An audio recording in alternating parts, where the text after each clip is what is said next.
আপনারা দেখছেন local news, সব দিন সারাদিন বাংলা জাগো, নিরপেক্ষই লক্ষ্য।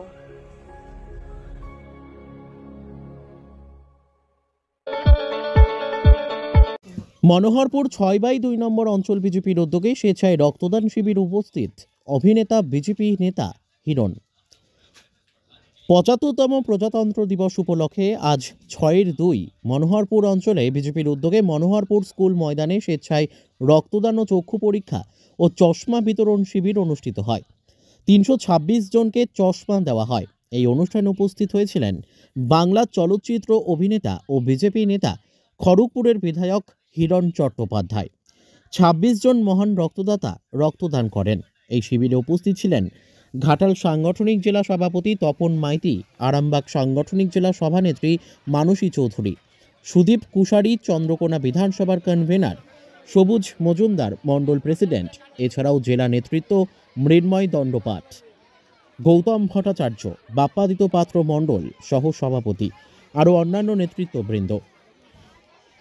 আপনারা দেখছেন সত্যের সন্ধানে নিরপেক্ষই লক্ষ্য। সব ধরনের খবরের আপডেট পাওয়ার জন্য ইউটিউব চ্যানেলটি সাবস্ক্রাইব করুন, ফেসবুক পেজটি ফলো করুন, লাইক কমেন্ট শেয়ার করতে ভুলবেন না। আমাদের খুব জনপ্রিয় অভিনেতা হিরণ সম্মান কৃতজ্ঞতা জানাই।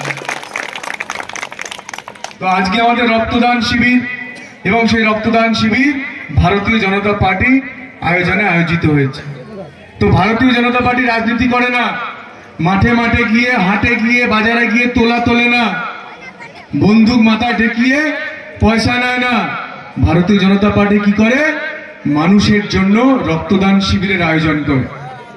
যে রক্ত কোনো ফ্যাক্টরিতে তৈরি হবে? রক্ত কোনো ফ্যাক্টরিতে তৈরি হতে পারে? কোনো কারখানায় তৈরি হতে পারে? রক্ত একমাত্র জিনিস পৃথিবীর, যে জিনিস মানুষ মানুষকে দিতে পারে। সেই জন্য যশস্বী প্রধানমন্ত্রী নরেন্দ্র মোদীজির আদর্শে আদর্শিত হয়ে আমরা যারা ভারতীয় জনতা পার্টি করছি, এই পশ্চিমবঙ্গের সন্ত্রাসকে মোকাবিলা করে তৃণমূলের চোখে চোখ রেখে এবং কিছু পাঁচাটা মিডিয়া যারা দিনরাত আমাদের বদনাম করে, পশ্চিমবঙ্গের তথাকথিত খবরের কাগজের প্রথম পৃষ্ঠায় শ্রী রাম মন্দির উদ্বোধনের দিনে তারা আমাদেরকে সংবিধান শেখায়। সেই সমস্ত পাঁচাটা তেলচাটা সংবাদ মাধ্যম, মিডিয়া এবং তৃণমূল কংগ্রেসের মতো গুন্ডা বাহিনী এবং মূর্তিধারী পুলিশের মতো গুন্ডা বাহিনী, তাদের সঙ্গে চোখে চোখ রেখে তাদের সঙ্গে লড়াই করে আমাদের ভারতীয় জনতা পার্টির কার্যকর্তারা যেভাবে দিনরাত মানুষের পাশে থেকে মানুষের সেবা করে চলেছেন, এটা কোনো পার্টি করে না। আর একটা লাল পার্টি করে, কিন্তু তারা কৌটো নাড়িয়ে মানুষের কাছ থেকে পয়সা নাড়িয়ে করে, তাই না? আজকে আপনারা 34 বছর যারা এখানে বড়, তারা জানেন যে লাল পার্টি করত, তারা হাতে কৌটো নেড়ে মানুষের কাছ থেকে চাঁদা তুলত। রামচন্দ্রকে অবজ্ঞা করে, যারা ভগবান রামচন্দ্রকে অভক্তি করে, যারা ভগবান রামচন্দ্রের নাম না নেয়, তারা মনে হয় না নিজেকে হিন্দু বলে পরিচয় দেওয়ার তাদের কোনো অধিকার আছে। এই কথাটা বড় করে বললাম, যে নিজেকে, যে মুখে রামচন্দ্রের নাম বলে না, তার মুখে নিজেকে হিন্দু বলার কোনো অধিকার নেই। জয় জয় শ্রীরাম। প্রধানমন্ত্রী নরেন্দ্র মোদীজির আদর্শে সারা ভারতবর্ষ নয়, সারা পৃথিবীর মানুষেরকে সেবা করে চলেছেন।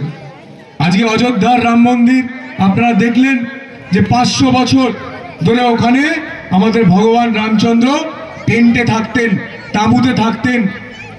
সেই মুসলিম সম্রাট তিনি এসে আমাদের মন্দিরকে ঘুরিয়ে দিয়ে সেখানে একটা মসজিদ বানিয়েছিলেন। 500 বছর ধরে লড়াই চলেছিল। অবশেষে সুপ্রিম কোর্টের রায়েতে সুপ্রিম কোর্ট প্রমাণ করে দিল যে ওখানে মন্দির ছিল।